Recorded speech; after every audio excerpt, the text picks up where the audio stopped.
Broadcast करना है link सा। सिक्योरिटी में आधा घंटा लेट हो गया तो क्या कोई फर्क, कोई आके पकड़ लेगा क्या? नहीं, उनका हो गया जब देखने के लिए गए थे समय। क्या है तुम भी यार, काम कौन सी इंपॉर्टेंट है वो नहीं करते।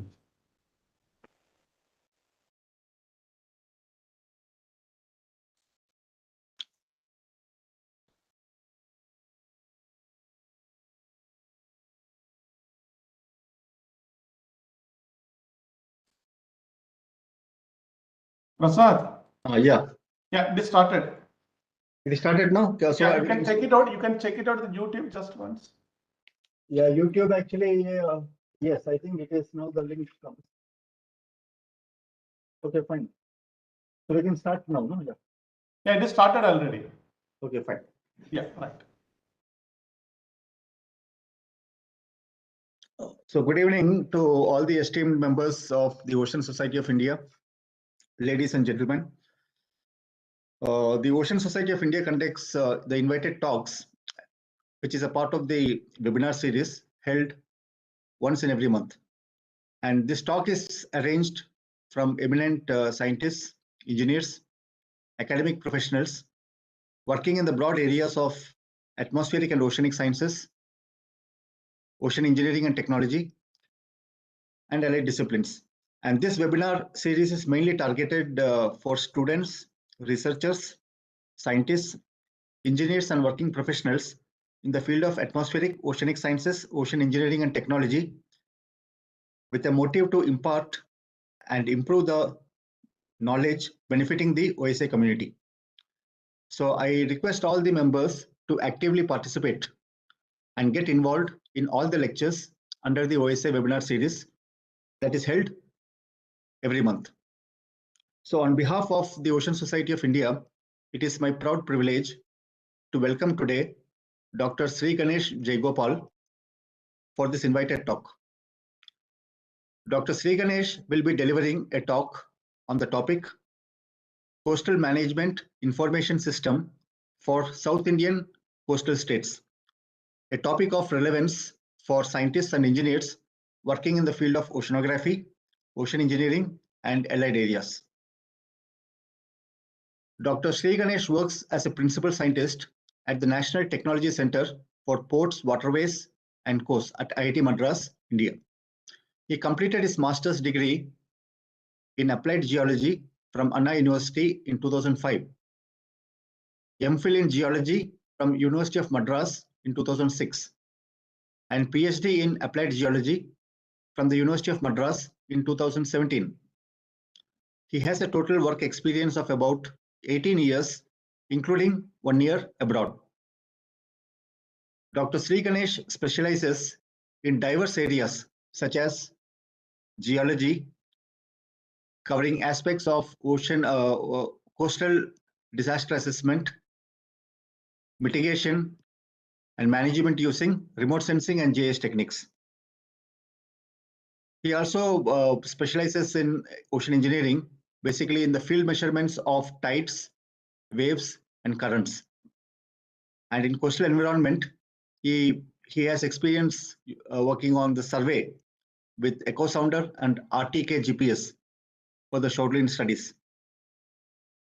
He also specializes in dredging, basically on the monitoring and quantity assessment of capital and maintenance, and geotechnical areas like the borehole investigation and location identification, and geophysical studies, which includes seabed mapping.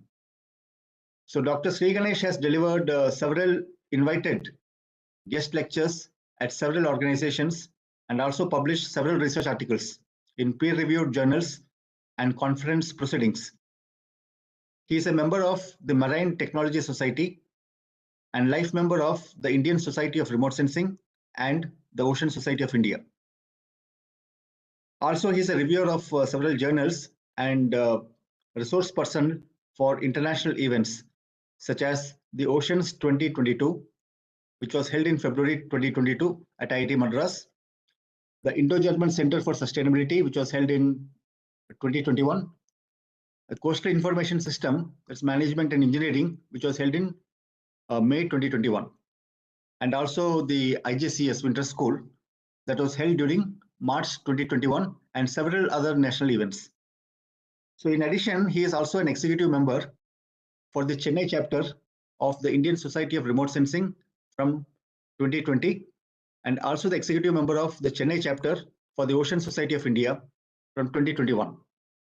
So with this brief introduction, it is my proud privilege to kindly invite our speaker for today, Dr. Sri Ganesh Jayagopal, to deliver the talk.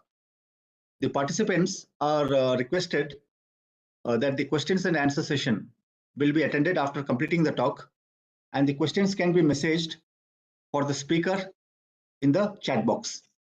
Thank you. So I request Dr. Sri Ganesh, please. Thank you so much, Professor, for the great introduction. So I'm very privileged to provide this talk. Thanks first of all for this inviting me to provide the lecture in the OS webinar series. I hope, I am not sure, it may be the 20th or 21st talk in the series, if I'm correct, starting from 2020 onwards. Yeah. I supposed to deliver December month, but somehow it has postponed. So January today I'm delivering the talk. So before going into the mail, I don't want to waste my time. Let me enter into the lecture first. Let me share my system. Already we are delayed for 10 minutes. I hope it is visible. Yes, it is visible. Yeah, please. Yeah. Thank you, Professor. So let me directly enter into the talk. As you already mentioned, the Coastal Management Information System. Just 1 minute I'm interpreting, Ganesh. Yeah. So please check it out. YouTube is working fine or not before he starts. Yes, it is working in the YouTube. Yeah, Yeah, it is fine. working. Because when I started my system, I'm not starting parallelly. That's just I want to confirm. Yeah, it is working now. Yeah. Yeah. Okay. Please. Yeah. Yeah. Thank you. Thanks for the confirmation. So this talk will be on Coastal Management Information System for the South Indian coastal states, which was carried out at the Department of Oceans of IIT Madras. So as everybody knows, our coast is exposed to the natural disasters like cyclone, tsunami, and other anthropogenic hazards like ports, fishing, desalination, oil explorations, dredging, mining, with various frequency and magnitude, resulting in loss of life, loss of livelihood, as well as the properties. So the coastal management strategies were designed for various coastal stretches of India around the world. Basically, what we really wanted to understand is the physical, chemical, biological, ecological, some more characteristics also are there, microorganisms and all. But in the near shore, it need to be essentially studied because most of the developments is happening all along the coast of the world, as well as majorly in our India. What now we are looking into it is happening along the shores. So these are the deriving parameters, the responsible for arriving the suitable coastal management strategies. So the basic information actually required, it's already there.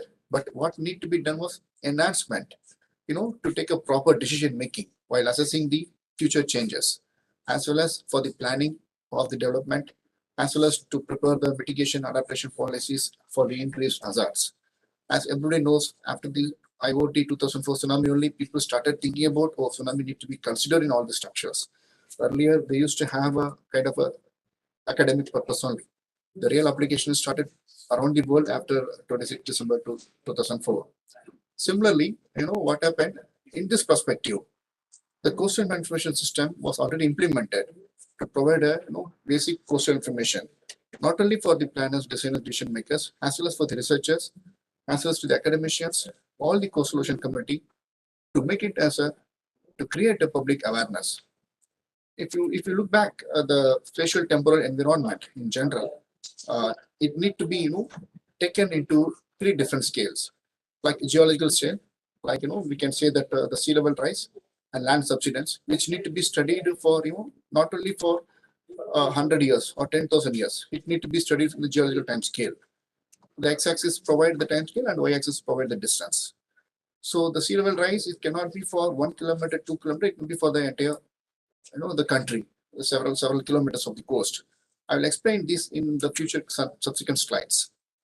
Next, if we're coming to the engineering scale, majorly the nearshore currents, which is having several factors about the eroding of the coast. The pictures, what it is showing on the right hand side, as well as what is happening. Even if the coast is protected, also what is happening. The protection is not providing a perfect solution for the for the present scenarios, the present nature of the existing coast. So this need to be enhanced. The studies need to be enhanced. Coming to the hydrodynamic scale, yes, normally everybody used to say that the tide, the wind, the waves. Winds normally, which is the one major factor for the generation of the waves. So, but that also need to be studied in terms of the hydrodynamical scale. But all these factors comes in the scale of about 1 second. The tides used to increase. The levels of the water level maybe increase from day wise, month wise, as well as the year wise. It will change. As well as if you see on the y-axis, the kilometer wise, even waves can be able to have a variation within a distance of 1 meter or to the 1 kilometer or to the 100 kilometer. The different frequencies of waves could be able to be faced at different coasts. How to come to the conclusion of what is CMIS, where to implement? When we just look up to the longest world shorelines, I just wanted to project this to understand where now we are actually. In India, if you see, we are about maybe the 20th order, about 7,000 kilometer length of the coast, excluding the islands. It's not exact number. It may be increase 7,500, may reach the rank of 17 also. Why I'm trying to say this one is the lengthiest coast we are having about 7,500. Again, we have subdivisions of each state like West Bengal, our Odisha, Andhra Pradesh, Tamil Nadu and Puducherry on the eastern side, and Kerala, Karnataka, Goa, Maharashtra, Gujarat on the west. Dive and down also Union Territories. There are about different coastline lengths. I just projected this because I'm going to concentrate only on the southern side coastal states. I'm not going to touch majorly on the other coast, as the CMIS is already executed and implemented in these 3 states. I'm going to give the highlights of what's happened, how we predicted the parameters, how to measure the parameters. In these 3 states also, I took 3 coast in nature. Like, in Tamil Nadu, we selected a coast which is open sandy coast, as well as because of the requirement, that partially protected about a 50 meter was protected with the rubble mode seawalls. The Kerala coast, which is normally the region where we studied, is hard coastal structure. The seawall completely, the area was protected by the seawall, but still there is a erosion problem is happening because the overtopping of the waves is now it has started because of maybe the climate change. Again, the next area is Union Territory of Puducherry. In this, actually, we selected the Karaikal coast, which is on the southern east of our India, Tamil Nadu. There is a natural major river. One of the river name is Arasula. And also, for opening of the river into the Bay of Bengal, there put 2 training walls on either side of the river mouth, northern side as well as the southern side. Both are hard coastal structures. When we see the whole shorelines of our India, in recent times, in this year, we identified that about 6,907.19 kilometers of Indian coastline belongs to the mainland. About 34% is already undergoing for the erosion. About 26% of the coast is in the accreting nature. The remaining of 40% is about stable coast. What's really happening? The combination of storm surges and the high tide with additional efforts from strong wave conditions commonly associated with the land falling cyclones, storms created the most damaging conditions. These photographs could be able to see that it is not only affecting the livelihoods as well as to the environment. If you see what is the eroding factor, majorly everybody used to say that the wave is the one which is having a eroding problem. So the nature of the wave need to be first identified, it need to be defined. When you enter into the wave processes, we able to see that these are the terminologies it could be available in the textbook, like corrosion, aberration, hydraulic action, attrition, and corrosion solutions. Each definition is there in the textbooks. We used to study this, but how to measure? How to measure all these parameters? Like corrosion, wave pick up the beach material and hurl them into the base of the cliff. Aberration, material being transported where away at the surface over time. It is the process of friction caused by scuffing, scratching, wearing down, marrying, rubbing away of the materials. All these are definition books in the it is available in the textbooks. When you see that west coast and east coast, there is a major variation, not only in terms of waves, even other factors also involved. We just listed a few. The flat seabed slope of 100 to 500 is available on the west coast. If you see on the east coast, steep seabed slopes of 30 to 100 is available. We can see that global view into our bird's eye view of India map. We could able to identify that seabed slope, how it is changing. Similarly, the wide continental shelf about 60 to 340 kilometers on the west coast. In east coast, it's about narrow continental shelf of less than 20 kilometers. Similarly, the tidal range, if you see, the water level variation from south to north on the western side, if you see, from 1 meter to 11 meter, 1 meter on the southern tip of Kanyakumari, we can say, and west side in Gujarat, we can able to find that 11-meter tidal variations. I will explain this in detail in the coming slides. On the eastern side, east coast, if you see, the tidal range is maximum about 4.5 meter. Similarly, the strong tidal currents, especially in the Gulf regions, where Gulf of Kambat and the Gulf of Kutch on the Gujarat state, more currents is over there. We are not going to much detail about that. As said, I am going to give small details about only the southern side coast of Tamil Nadu, Kerala, and Puducherry. And weak tidal currents, except on the northern side. Again, if you see that cyclone, the frequency of the cyclone is nowadays it is increased. Now, in recent years, in the last decade also, we can see that about 2 cyclones in general. It's not a perfect number. Similarly, about the frequency on the eastern side, we see about 3 to 4 cyclones is started every year facing. And southwest monsoon, if you see, majorly the rainfall is receiving on the western side about May to September month. Then, if you see on the east coast, there are about 2 monsoons where rainfall is little heavier. At least we can see the rainfall during June to September as well as now October to January. Similarly, the lateral drift is negligible when compared to the east coast, but in Gujarat it is a little huge. Numbers I couldn't able to mention here. On the eastern side, if you see about in Chennai, it is about 0.5 million cubic meter. If you see go towards the northern side on the east coast, it's about in Paradip region, it's about 1.5 million cubic meters. In general, it is not a perfect number. There are only major rivers. 2 meets at west coast is in Arabian Sea is on the west coast.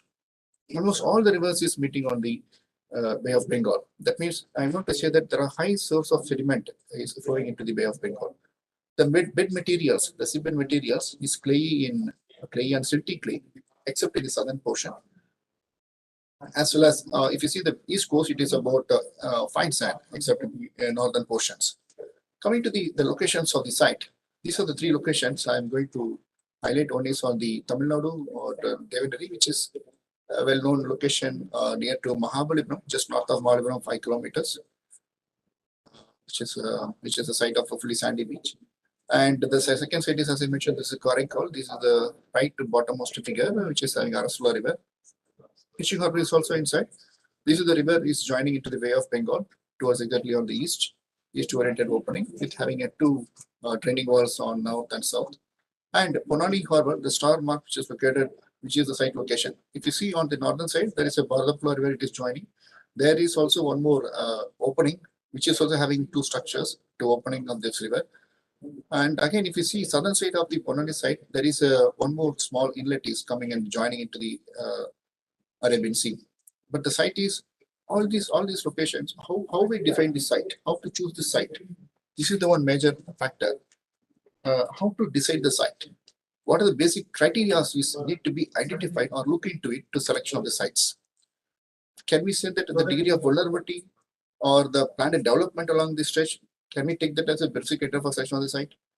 Or what really required is the need of reliable field data for effective planning for shore protection in the vicinity, type of activities and the density of building units along the coast, accessibility to the site and safety of the equipment to be erected in the location, as well as the support of local public and concerned state government departments to maintain the equipment, application of data collected and scope of the future work. Can we keep these are the criteria to select the study site? Yes, this is not unavoidable. This also need to be considered while selecting a study for the CMIS. In general, if you see, there are 2 types of data normally everybody used to say, primary data and secondary data. Primary data, go to the site, collect the data. Second data, which is already available, whomever is already collected, use the data. In general, if you see, as I mentioned, there is only the nearshore region where we are going to have a major developments, as well as people also used to rest over there. But the data, what we required is, beyond a certain depth, we required equipments. Even near to the shore where data is very difficult to collect it also. But in these regions, from 20-meter depth to the into the land, I can say the coastal units come up to the 1 kilometer, 2 kilometer into the land, need to be collected. Different equipments are there to collect the data. But if you look into that already available existing institutes, as well as the academic institutes, national institutes, many government bodies, everybody is collecting a data with respect to their own requirement to fulfill, to run their first short durations of time.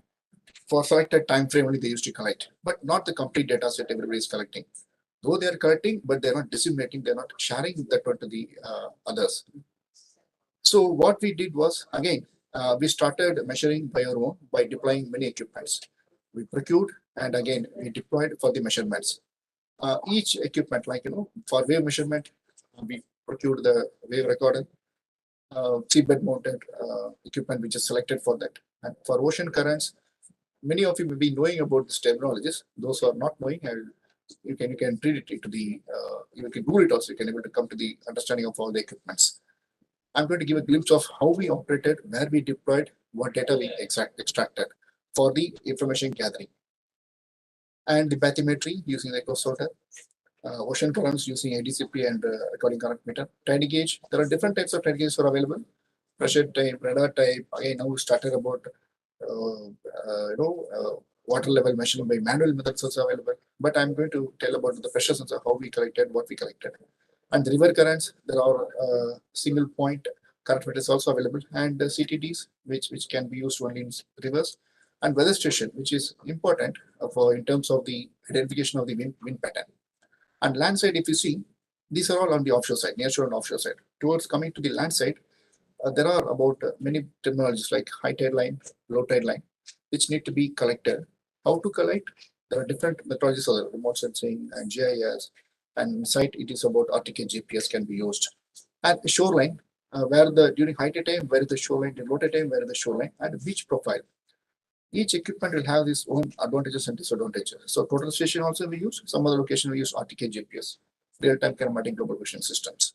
And the sediment sampling. The nature of the sediment in all the coasts is not same. So that also need to be identified for the better analysis. Need to be carried out for the suitable solutions kind of protection as well as the mitigations, as well as the topography. Then after collecting all these equipments, what frequency all the equipment need to be collected? So if you collect that frequency of every day or every minute or every hour or monthly or yearly, then what are the parameters we require to extract from the equipment? Or each equipment is designed to collect their own specific requirement, the characteristics. DWR we can able to extract as per our requirement, the minimum requirement of wave height, the time period, wave direction, and the wavelength, which need to be collected. The instrument selected for this one is direction wave recorder. I will tell you why it is selected. Similarly, the current, ocean current velocity, we required current. Everybody knows that the surface of the sea will have a more current than the bottom of the sea. But we need to collect, we want to know that movement of the sediment throughout the water column from top to bottom. So for that only we use this ADCP, which could able to provide a vertical column velocity. I'll show you the examples how we collected, what we collected in the future slides. And the tide. Tide will require generally what is the maximum water level, minimum water level. Tidal amplitude, that is more than wind. Actually, in general, we require wind speed and wind direction, which is we procured the automatic weather station and installed it all the three sides. And the bathymetry, as I mentioned, near shore, we can say that minus 5 meter to 20 meter, which need to be collected using the echo sounder. We procured along with the other supporting equipments like the GPS, MRUs, and all. And the shallow water bathymetry, we need to be collected from minus 1 meter, 5 meter, which is the one with tedious one, which need to be collected. We tried, but somehow we collected only for a few stretches. And the shoreline to the minus 1 meter, which could able to collect using RTK GPS. And shoreline, beach profile, everything could able to select using RTK GPS. And coastal sediments, we have to have a equipment which could able to go up to the bottom of the, from the surface, it has to go to the bottom of the seabed. It has to grab the sediment, it has to bring it up. That's called a grab sampler, which is available already. people can able to Google it, you can able to come to the conclusion of what sample you could able to collect.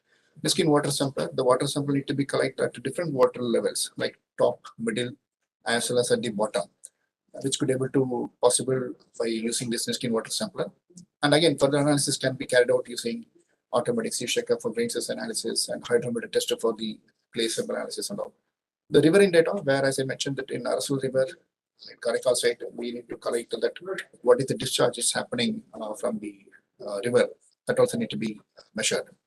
So I'm coming to the first point, the wave, as everybody knows that it is generated by the action of wind, which during the generation, the disturbance on the sea surface is not regular. Everybody used to say that, and which will have many oscillatory motions with different frequencies also. There are different terminology they used to say, wave crest. These are the highest point which is showed in the figure. This is called the wave crest. And the lowest point where the wave reached is called as a trough. So the crest point is marked in the figure, as well the trough point is marked in the figure. Propagation of the wave from left to right. So if you see that from the still water level, if you see that what is the crest, that is called the wave amplitude. There are different terminologies available. The ocean engineers, numerical modelers will have different terminologies. But in general, what we wanted is only a few terminologies is more enough. Like, what is the amplitude, what is the frequency, what is the period, what is the wavelength, again, what is the phase. These are the terminologies more enough, because waves not only generated by the wind, sometimes it can be even by the earthquake, like how the tsunami waves are generated, even volcanic eruption, which is able to generate tsunami waves, as well as,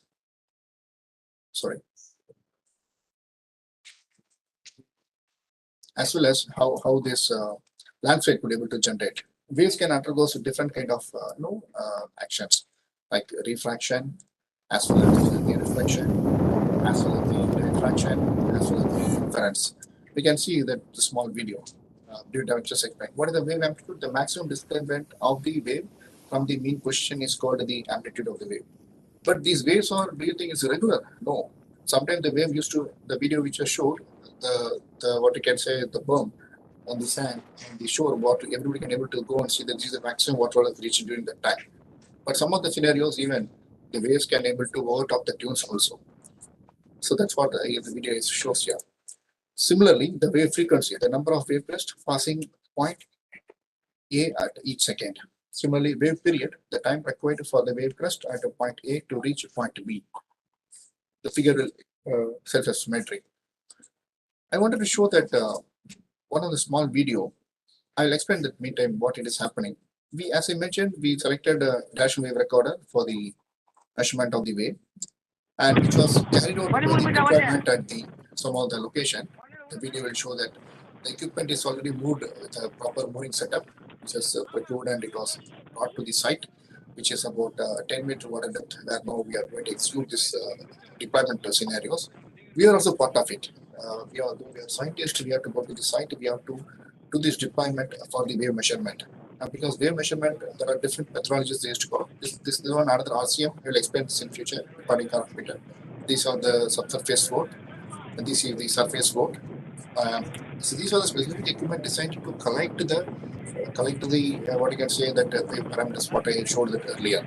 This bottom-mounted seabed DWR could be able to measure, is having a pressure sensor which could be able to collect the pressure variations, pressure differences over a period of time. The period of time, I mentioned in the previous slide, I forgot to explain that about the 2 hertz, 4 hertz. The frequency of the collection can be altered, can able to be designed according to the setup before configuration of the equipment. This video will provide you the simple idea about how it need to be deployed. So after deployment, we can extract the data after downloading, after some software is available to extract, as well as to predict that what is the Hmax, what is the HS wave height, what is the maximum wave height, what is the direction, as it is having a directional sensor. In this not the directional sensor, and other equipment which I showed is having a directional sensor. This equipment is deployed in such a way that this equipment is going down from the surface of from the top of the boat with the moving setup in such a way that the DWR will go and sit at the seabed. Followed by that, RCM is need to be at the mid depth of the location. To make it as a erect straight, we put a surface no surface load according to the submarine analysis. We just made that calculations, and all the things is going and settle at the seabed. Followed by that, we will be going to, after deployment, we'll show that for marking buoys on top.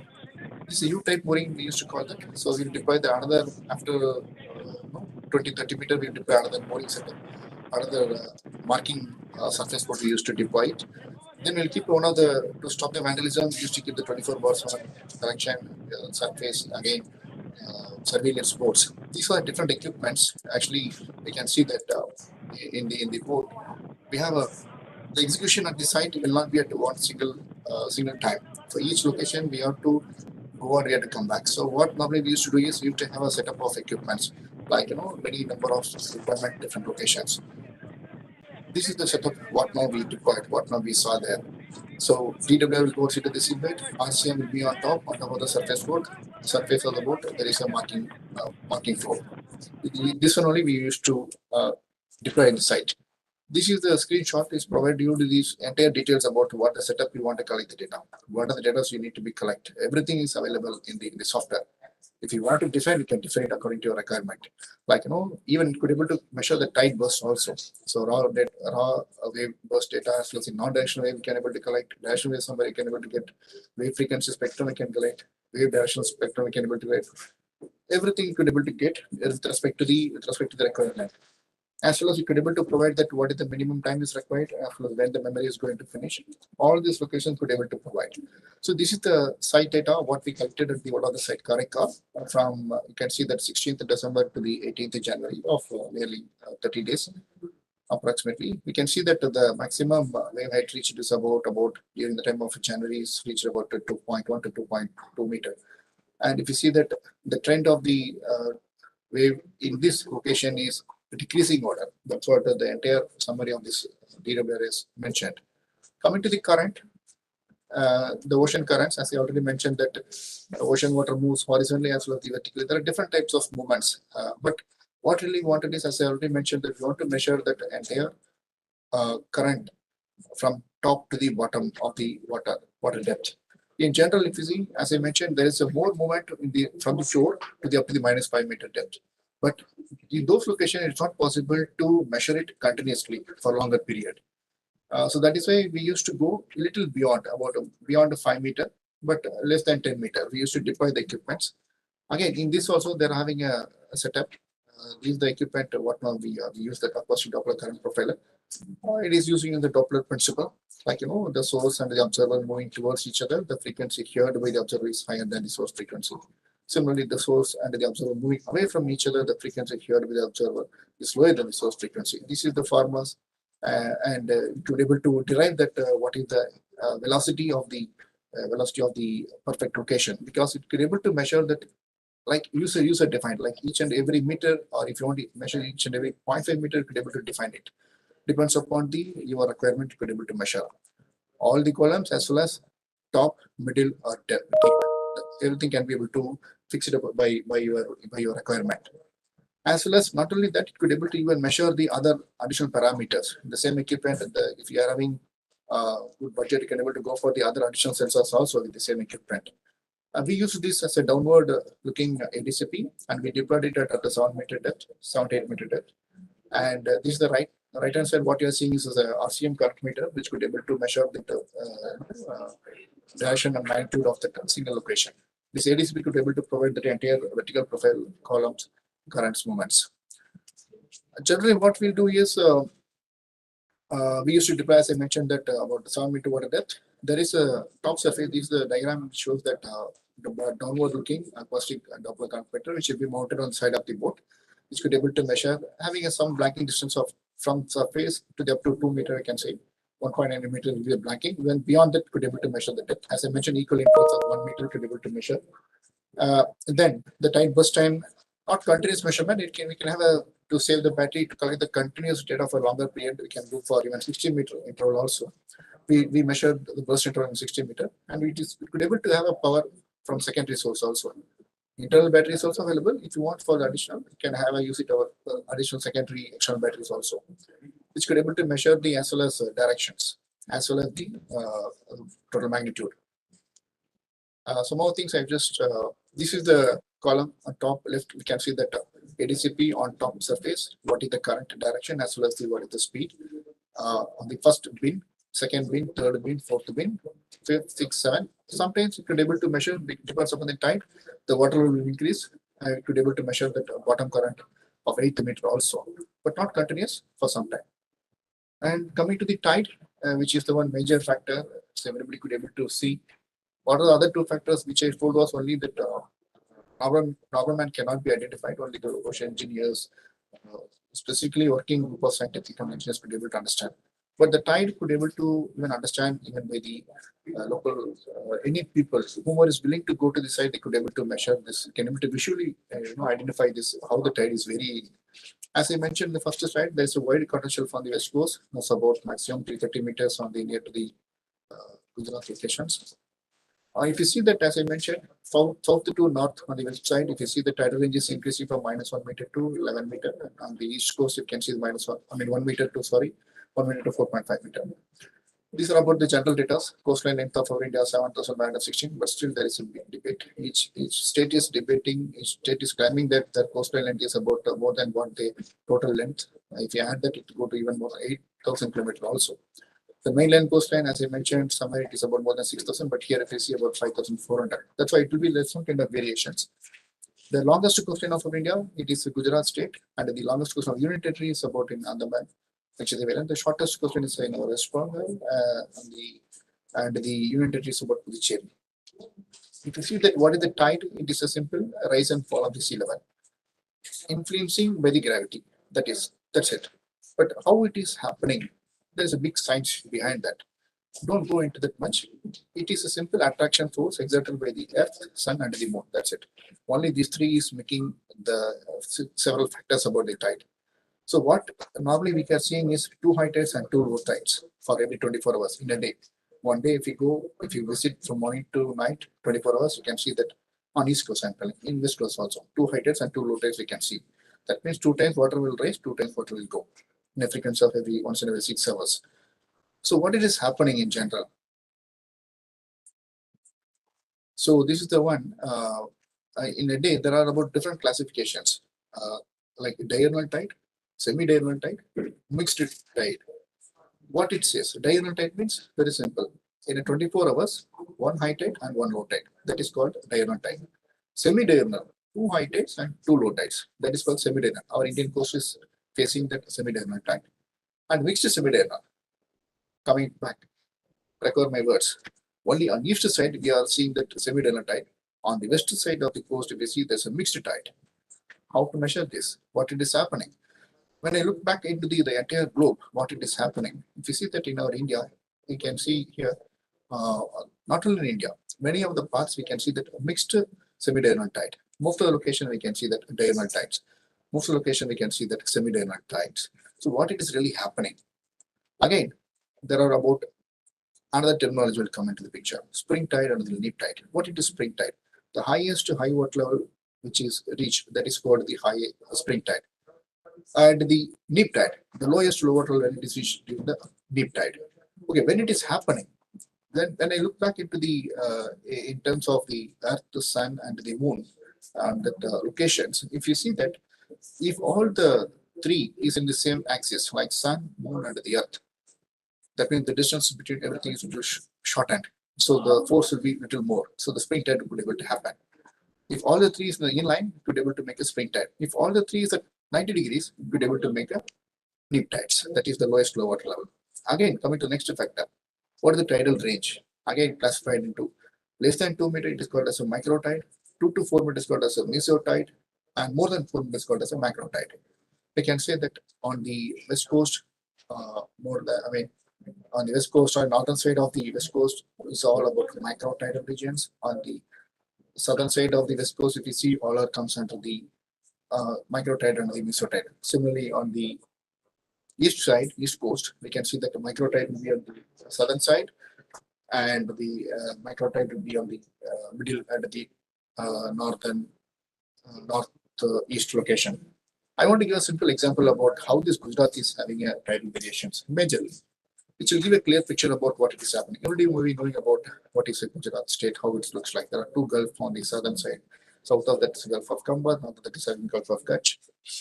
We can see that it's having a wide continental shelf. As I said, there are about different locations. Survey of India, which is the nodal agency for the tide variation, which is started very long date before. There are about 7 locations. Survey of India measuring the tide gauges, tide levels. If you see that, I just plotted for 1 month data of April 2022, how the variation is happening within these 7 locations. When I look back, the spring tide and deep tide is perfect. It is could able to differentiate from this one, as well as the numbers, the levels, what it has reached, the minimum level as well as the maximum level, could able to extract it. If you see that Kandla, the level is about 7.19. In Navalaki, you can see 7.24, and Oka you can see about 3.4. Porbandar it is 2.91. In Verawar, if you see about 2.14. In Pipavav Bandar, you can see about 3.8, and Bhavnagar, which is the measurement, is about 11.11 meter tide. So the measure is happening in the Bhavnagar. But what this graph says, everything looks like more or less even. I just again looked back into that figure. I just marked again the spring need, and I started taking one single same time on 20th of April. Then I started looking back again at the graph. What is the level in Porbandar? If you see, it is about less than 4 meter. The same time, if you see that on the Oka, it is about more than 4 meter. If you see that on the same time, same day, at Navalaki, it is about 8 meter. On the Kandla, it is about nearly 8 meter. Similarly, on the Gulf of Kamba, if we come back on the open coast of wherever it is about less than, I can say, 2.5 meter. On the Pipavav Porbandar, we can see it is about 3.8 meter. In Bhavnagar, it is about 11 meter. But this graph, what it says is, we have to same time look at the differences between the water levels. So the planning and the protection, this need to be taken care properly for these kind of locations. There are many developments happening in different states. I just highlighted here the variations of the tide only for the Gujarat state. Again, there are different terminologies they used to call with respect to what all these terminologies measuring. Some locations are is able to provide mean sea level. If you see that naval hydrographic charts, because there are many ports in Gujarat, major ports as well as in Kandla, minor ports in Mundra, many locations, they used to get it everything in the charted datum levels. I don't want to get into that. Let me come back to what is the flood tide and the ebb tide. So the tidal currents, the horizontal movement of the water often accompanies along with the rise and fall of the tide, and the flood current, flooding, nothing but it is incoming of the tide into the shore. That is what is called as a flood current. Ebb tide, when the movement is going away, that is into the shore, moving away from the shore or downstream, it is called as a ebb current. Normally, relatively, we can see that tidal currents are very weak in the deep oceans. Where we can able to visually see this one is only in the estuaries, entrances, and narrow sides of the location where there's a small openings, and the inlets and the lagoons, backwaters. So in those locations, we can see that the tidal currents, affect very seriously. In a purely semi-tidal current affected by non-tidal flow, the flooded dip lasts for about 6 hours and 13 minutes. And what we measured was, in our CMIS site, we installed our own pressure gauge sensor in one of the structure below the water level, known water level, with a typical duration of 15 minutes, and with the internal power battery and everything, memory card. We used to, this is the actually 2 months data, what we collected of October to November. We could able to differentiate what is the spring, what is the nip, because there is no tide gauge, no tide data in that location. So we went with our own purchase equipment, we installed it with the approval of others, with the concurrence of all the state government as well as the all the respective government authorities. Where this tide is majorly important. Actually, normally safe ship navigation tide is really required. As well for the shipping, if you want to go to the ocean for shipping, yes, for fishing also it's required. As well as for the survey purposes, when we are planning for the bathymetric survey, these are the majorly plays a major important. Your tidal correction need to be done to know the water level variations. As well as the erosion protection structures, this also need to be considered. As well as the flood tide as well as ebb tide need to be understood. Where the intertidal zones, majorly it is, during the time of, I can say that spring tide, most of the locations will be under the water, highest spring tide. If you see that during the spring tide, the low water level, most of the land will be exposed so that we can able to go for a landscape survey more. During high tide time, during high spring time, we can do the beautiful bathymetry. During spring, low water time, we can able to get the more RTK GPS from the land side, all the data we can able to get.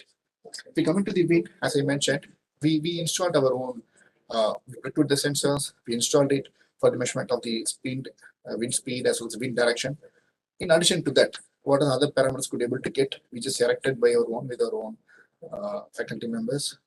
Very dedicated faculty members we had it in our department, and they all worked and could able to measure that predictions, because there is in near to the Devaneri site there is no wind data where the site of Devaneri. So we erected this equipment in one of the center top near to the coastal station, one of the building on top just erected. Not only in Devaneri site as well as in other sites, Karaikal as well as in Punani. In all the three locations, we just installed all the three wind sensor stations for the measurement of the wind. This is the photograph will show that. In addition to that, other sensors like rain gauge, temperature, humidity, all the sensors is just selected. Coming to the bathymetry in all the locations, yes, we corrected the bathymetry. What it does, it could able to provide a depth with respect to the really the known point. All the things need to be collected. But if you see that there is no good proper location to reach the sites at Devaneri, so we have to travel from Chennai to Devaneri. It's about in road side. If you see, it's about 50 kilometers. Just imagine how to reach the site through the sea with this fitted equipment, because these equipments need to be fitted only with the survey vessels, not to the small boat. The figures can able to show that what are the, this is called a transducer, and this is the methodology how the equipment is collecting the data, and these are the photography shows about that what the other sensors could able to collect. So some of the locations where the service is not available, even we tried with a small survey boat, which could able to go fitted with a small boat, having the more secured one. What it does. But what the problem with this one is, we are just missing all this information. Like everybody knows about it, there are about 6 motions in the ocean. The vessels could be able to make pitch, the roll, as well as the heave, and the surge movements. The video will self-sufficiently could able to provide the general information about what are the motions need to be collected. Without fitting this, if you're collecting a bathymetry, the data may not be accurate. But to be frank, it is not correct.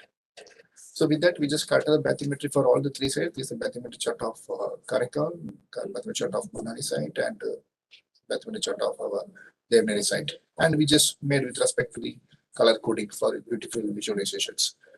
And coming to the shoreline and the beach profile, these are the locations using the RTK GPS we just collected the Devaneri site, and there are about high tide line as well as the low tide line. We just started marking not only in Devaneri, even for Karaikal, all the locations we just started marking. This T1, T2, T3, T4, T5, T6, T7, all the on Devaneri site, it shows about the beach profile variations, beach profile data collections. We used to collect perpendicular to the shore, the transect, from the known location of T1 to the maximum a person could able to reach into the water, keeping a safety in the concern. They used to collect with respect to the RTK GPS could be able to provide the X, Y, and Z. Similarly, for Karaikal site, there are about 7 transect. The transect length, if you see that Karaikal as well as in Devaneri as well as in Punani, we made it in such a way it's about 100 meters. Some locations 150 meters, some locations 200 meters also. But in general, we try to have a 150 to 200 meters as a common to cover the beach profile for all the 3 sites locations. Then we started shorelines. As I mentioned earlier, the monthly during the spring tide time to be able to reach the site. These are about the different equipment details. What is the equipment and what are the components of that? And this is about the every month we used to collect. The data was started for nearly about 2 years. Every month, the figure shows that every for 1 year, if I'm correct, about the predefined reference point. The benchmark needs to collect it from the already available location, then we have to transfer to the site. This is about the each transect, how the beach profile is vary. You can see that transect 1, this location is called as a less than 1.5 meter. Once coming near to the showed, we can see that the berm and the entering into the water level, how the berm variation is, we can able to identify from this transects profiles. Similarly, for other transect soil location inside, we could able to see some kind of, sometimes the difficult times, but we had to execute the survey. We carried out. Coming to these next sediment characteristics, we collected the sediment samples in the site to 3 locations on the north and 2 locations on the south. Totally about 5 locations. 1 sample at the near to the water, 1 sample at the where the maximum water will be able to reach beyond the berm. So like that, we just defined, and all the sediment we just collected, and we made it as a particle size distribution to know about that what is the D50 value for pre-monsoon, monsoon, and post-monsoon. Similarly, we could able to do it for the offshore side, how to collect this, as I mentioned, the grab sampler, which could able to deploy from the top of the boat, and we could able to collect that.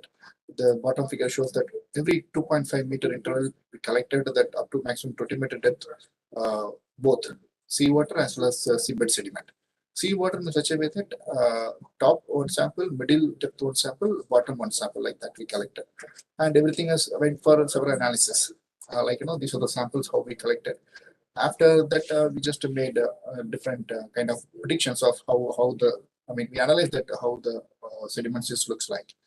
Similarly, coming to the river, as I mentioned, the figure shows that there are about 4 locations. We measure that the CTD for the measurement of changes, how the conductivity salinity is changing, how the temperature is changing, how the depth is changing. And similarly, the CTD is operated in synoptic hours of the every spring tide, time of about 5:30, 11:30, and evening 5:30 and night 11:30. But we could able to measure only at the during daytime at 11:30 and 5:30 majorly. And the current meter, yes, we deployed a simpler type measurement at near to the structure, and we deployed it and left it for the continuous measurement of the flood and depth currents. And from the CTD, we could able to identify that the synoptic hours operations of about, we had 2 CTDs together. So we deployed that one at the T1, another at the T2. This figure shows that how the major variations between the temperature as well as the depth as well as the salinity, all the things could able to see. In general, we can say that the decreases with decreasing temperature and decreases with the increasing depth. These were the flood current and the ebb current for the different periods of about 4th September to 5th September continuous using the RCM. And these the measurement of the deployments using by our staffs.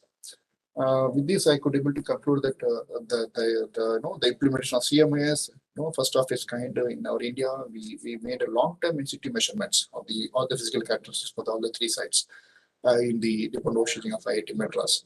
The major parameters, as I showed and listed earlier, about a tide, wave, current, and the seabed morphology and seawater, and the type of shore and the orientation of the coast to seabed sediment and near shore sediment characteristics, everything is collected from the site. And the meteorological parameters, like the period and the frequency of measurement, also need to be defined, depends upon the your requirement for the continuous measurement, and the equipment which is really used as well as in the practice or highlighted in this presentation. And this implementation of the CMIS in South India for strategies, actually, to be frank, right now it is following in other states by different ministries by adopting the similar technique, and some of the equipments or similar equipment they started using by the other institutes. These are some of the references. I wanted to say thanks to the Department of Ocean Engineering, IIT Madras, and the professors, Professor V. Sundar sir, Professor Sanachar sir, Professor Murli sir, who have helped like anything for the execution of the CMIS in ocean engineering. And as well as I want to thank all the state government and the CWC for the help with us, and they given a kind of a great support in terms of execution of this one from 2017 to till 2021. And as well as I thank all the OSA members and the coastal working groups. I just wanted to show the one example, like how these erosion protection structures on the East Coast.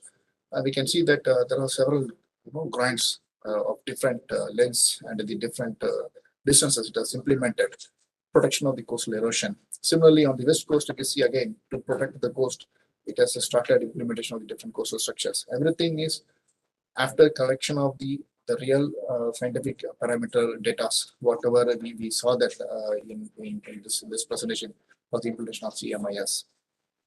Yeah, thank you. Actually, that's a video about how these structures is solving the purpose of coastal erosion. Thank you.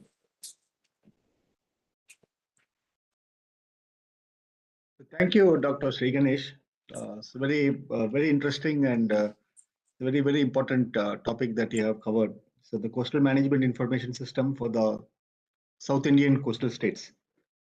So your presentation is really very good. Actually, you have given a very detailed introduction about the topic that is on coastal management information system, covering aspects on the coastal spatial, starting with the coastal spatio-temporal resolutions, and then you touched upon the shoreline length along the east and west coast of India, and the importance of the waves in the erosion processes.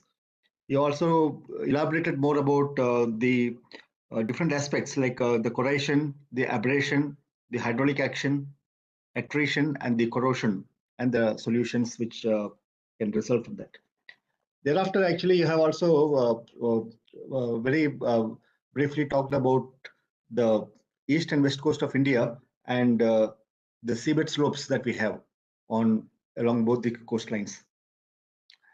And it's very interesting. And you have also talked about the coastal management information system for vulnerable coast, like the Devanari in Tamil Nadu, the Karaikal, the Union Territory of Pondicherry, Ponnani in Kerala, and the basic site selection criteria also was very clearly highlighted. We talked about the primary and the secondary data measures and different measuring equipments for onshore, nearshore, and the offshore data collection. Thereafter, you gave the importance of ocean waves, how to measure ocean waves, and the different properties of ocean waves.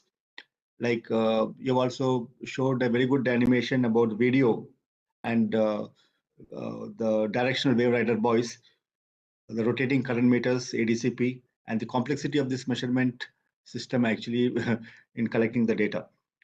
You also touched upon the configuration measurements of the directional wave recorder buoys and the measurement aspect of currents, the current profiles that we get from ADCP and RCMs, and the importance of tides in the coastal process. You have actually talked about the flood and the ebb conditions of the tide and the observations of tide gauges that we have along locations at 7 different locations of the Gujarat coast. And you have shown actually how it varies actually and how the highest tidal amplitude that we get in the Bhavnagar, about 11 meters, and how it actually varies along the coast of Gujarat, and the importance of studying these tides. You have also covered aspects of wind, actually, the automatic weather station and the parameters like the wind speed, wind direction, temperature, humidity, and how to go along with the bathymetric survey using, you have shown actually single beam echo sounding survey boat, which is side mounted. And thereafter, you stressed upon the sediment characteristics, the seabed and seawater sampling. Then finally, you have actually touched upon the riverine data, the current and CTD sampling. I think overall the talk was very informative, and it's very important because these are the various environmental drivers, because the coastal process is a very complicated thing, and all these environmental drivers basically they work together, and then they determine actually how the shape of the coastline basically looks like. So I think it is a very important topic and a very relevant topic actually, considering this climate change, because today we are actually facing a lot of erosion. Some of the areas we are getting accretion, but when we look into some of the states, actually we are losing the land out to the sea. So that requires a very detailed observational program as well as a modeling study basically to understand, so that we can come out with cost-effective engineering solutions actually, which can actually protect our coastline. So now it's a very interesting talk, and really actually enjoyed your talk. Let us say there were some questions actually. I think there are some few questions which have been put in the chat box. So firstly, I have actually listed down some few questions. Then I will go into the chat box. So you actually highlighted about the coastal management information system, the importance of it. Now today we are actually very much concerned about different types of hazards which are coming from the oceans. It can be tsunamis, it can be storm surge, cyclone related. So we have something called the multi-hazard, vulnerability assessment. And I think for understanding this multi-hazard vulnerability assessment, the role of this coastal management information system at IIT Madras will be really useful. It will be very useful for this particular case. And how long actually have you have the data actually for this coastline? Like how long this data has been collected? Since how long? Yeah. Yeah, thank you so much for the very detailed explanations about observations of my talk. And coming to the questions, so we observed from 2017 of March, April 2 till 2021.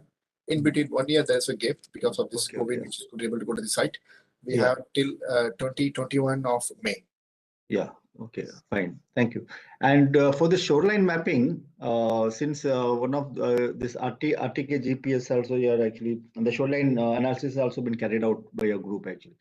So, what do you feel is ideal frequency that the data collection needs to be done for understanding betterly for better understanding of this shoreline changes? Yes, actually, really, what we collected depends upon the monthly frequency. What is really required? Once in every spring day of the month, we started collecting, which could able to provide the really required data of changes over a period of 1 year. If we say 1 month to next month, we can able to identify a small variation. Exactly. But if you see the frequency of the next year, if you collect every monthly once, that too during the time of spring, we could able to assess the area where the people can able to go more into the water to collect the lowest low water line. The data can able to collect the see where it can be maximum receipt could able to collect. So monthly once spring tide is a much better location period to collection of the shoreline changes. Thank you. And regarding this bathymetric survey, when you do a bathymetric survey for a very small area of the coastline, so we normally go by transects, alongshore and the cross-shore transects. So how do we basically judge the distance and spacing actually of the transects? For example, when you have a high slope, with the gradient is very high in some of the regions. So is there any way in which actually we determine what should be the distance and spacing of the transects? Yes, sir. It is possible. The judgment, as I already mentioned, depends upon the user requirement. If I want to go for the dredging, then I need each and every 1 meter to 1 meter spacing, but which is not possible in the real site, as because we are going to collect equipment fitting at the side of the boat, and boat itself is having so much of the all the motions which need to be compensated. In general, for scientific studies, if it is a larger area, let us assume that the area is about 10 kilometers. I can say that the transect, as I said, the perpendicular transect of once in every 200 meters is more enough to get to the variations of the seabed slope. From the shoreline, it is not possible, at least after from the -5 meter depth up to the major variation, we can see that 6 meters, 7 meter, 8 meter to 10 meter in general for both the east coast as well as the west coast. Beyond 10 meter, there is a slope variation is little lesser. That's what we identified from all these three sides. So we can say that 200 meter transects of if the area is more than 5 kilometer or 10 kilometer study area. Yeah, that would be better. Okay, thank you. Yeah, thank you. And let me go to the chat box. There are some couple of questions actually in the chat box. So the first question is by Mahesh Ranganathan. So he says that thank you, sir. Very informative presentation. I wish to ask what management solutions you are proposing for the 3 studied coast. Yeah, it's really a good query question from the not only from your end as well as from the even the project who they given to us. As I already mentioned, we collected the data from 2017 April to 2021 with a gap of about because of COVID we could able to collect that some period of about I can say 12 months to 18 months we could able to collect 1.5 years. But we couldn't able to provide a proper solution because solution is already there. The seawall is already there on the Kerala coast. To opening the mouth on both the side of the Karaikal River, there's a training walls. But coming to the northern side, there is we identified the problems, and we collected all the information we provided to the government to come to the conclusion, to come for the solution. But these are the basic data is really required for long period measurement. For 1 year, it is not possible to provide a perfect solution. Like the final example, what I showed, the implementation of the groins on the east side and west coast, and west coast, yes, it is providing a solution. But structure is already there in the Kerala. To provide a solution for that, everybody knows that just increase the seawall height. It could able to protect the waves coming into it. But is it right? Or can we strengthen the seawall, extending on the both the sides, east and west side of the, or north and south of the seawall? Is it enough to give a solution? Really, no. It need to be studied even in terms of longer period duration. That's what we given as a suggestion to the funding agency as well as to the government authorities. The minimum period of approximately 3 years to 5 years, I can say, to collect one location, we could able to come to some kind of good solution, to provide a solution for the better management. As it was not happened in the 3 coast, but we given all the informations to the funding agency who they given and who they identified to us. Thank you. So thank you. The second question is also from Mahesh Ranganathan. So the question is, among the 3 studied coast, where did you observe severe problems in terms of stability of the coast? Yeah, again, as I already showed the video also, it is right now very severe in the Kerala coast of the site which I mentioned about the Ponani. Yeah, the video also it has showed that already some of the settlement is lost one of the wall of the house, and it is, to be frank, if you see the site, it is in between the, as I mentioned, Bharatapura River and another Bakiyam Canal, you should call it, if I'm correct. So in between it is happening. So so the major severe problem is existing now. It is in the Kerala coast. Okay. The third question is also from Mahesh Ranganathan. So that is there any natural based solution to mitigate the erosion along the coast? Nature based solution, if you ask for these 3 coasts, I can say it is not available, because already all the 3 coasts is having anthropogenic inputs. So now we cannot leave it as it is, because people are living there just next to the problematic location. We cannot ask them to come out to go to the safer location, because their dwelling units, everything is near to the coast where the problem is also available. So being a researcher, we could collect the data, we given to the problem solution providers, the government, all the local agencies who supposed to provide, to protect the people, to protect the coastal further erosion. It may be the ministry, or it may be the local government, or it may be the state government, or it may be the people. They're supposed to take some immediate action for their protection. Okay, thank you. The final question actually is it is from Kalyani Sandeep. The question is, have you used observations with the models, and how much of deviation is found in the near shore? So that is interesting talk actually. That is what the comment. Observation using the models. No, the institute data we collected. We didn't use any modeling for the prediction. But yes, it is possible to predict by using this data the future. How as I said, 15 data observations more enough for the prediction of all the wave constituents, tidal constituents. That's what the numerical modelers used to say. So that can be possible to extract what are the deriving parameters. With this data, they can able to come to the. We didn't do. With this data, they can able to come out for the requirement. And deviation near shore. Actually, to be frank, as I showed that the tidal variation, tidal plot of the Karaikal site, where the tidal observation is really not available. But the south of that location, Nagapatnam, where we had a really rapid tide gauge, we don't see that much deviations. We can say that about 95 to 99% there is accuracy because of the water levels. Because the accuracy, we can say that both are the same location, but there is no different, 2 bodies collected the same location. We collected the Karaikal site, but the real survey of the tide gauge is available at Nagapatnam site. So both are 2 locations. So for accuracy check, we didn't made, but it come to the conclusion that the data what we observed is matching with the frequencies, matching with the real phase lines. Everything is exactly matching. Thank you. So thank you. So I think these are the questions that we have in the chat box. So once again, I thank you very much. Actually, on behalf of the Ocean Society of India, I really appreciate your wonderful talk, and I think the talk will have many viewers because it is already recorded in the YouTube. There will be many viewers actually coming up in the coming days. And, thank you very much. Actually, thank you very much for your time and effort. Thank you very much. Thank you so much. Thank you so much for the entire OSA team, especially to the organizing committees. Thank you, sir. Thank you.